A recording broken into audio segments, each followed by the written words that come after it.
Hey everybody, in today's little short lesson I'm going to teach you something really useful for when it comes to starting your tracks or mixing your tracks. Now, as you make a track, you could literally set the levels however you wanted, and it's very confusing as a beginner to understand, well, how on earth, how do I set my levels? How loud should things be?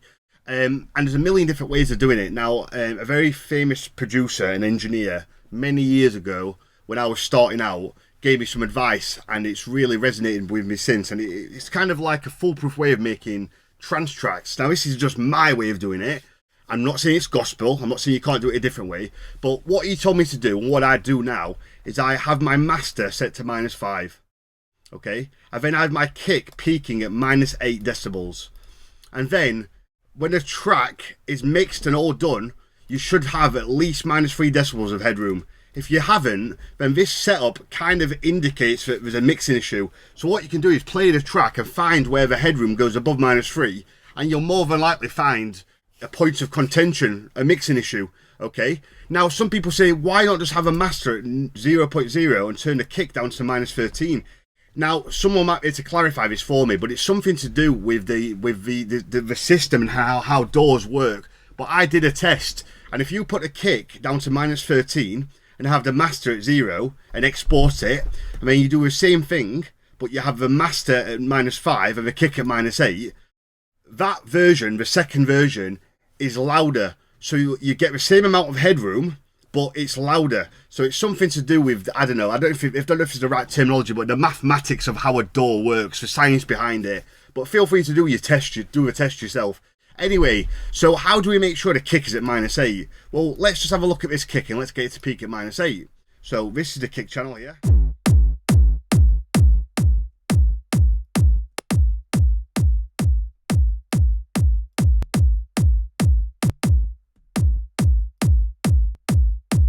So there you go, it's peaking at -8. However, I'm using a bus channel because I like to have 2 or 3 different kicks. I have kick rolls, I have kick hits, you know, and I want them all to go to the same processing. It also means I can filter everything nice and easily.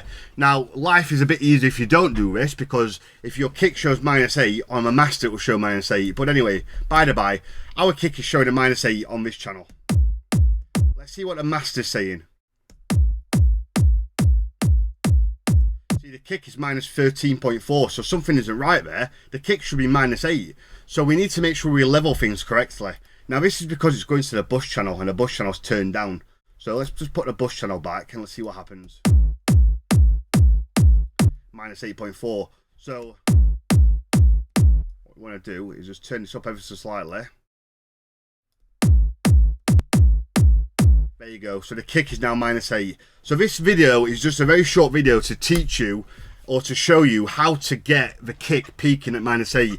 Just because it shows -8 on the channel doesn't necessarily mean it will show -8 on the master.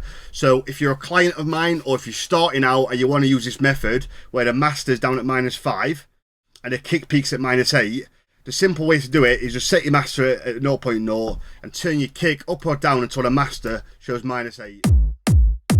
If you want to add an extra layer of complexity, because we're mixing at -5, that's where we want the track to be, you could basically do the exact same method, but we want it to peak at -13. Why? Because we've turned the master down to -5, and the kick is -8. You add them together, it's -13. There you go. So now, if you would change the kick, or you add any EQ or anything like that, it's going to change. A decibel louder, so please bear that in mind.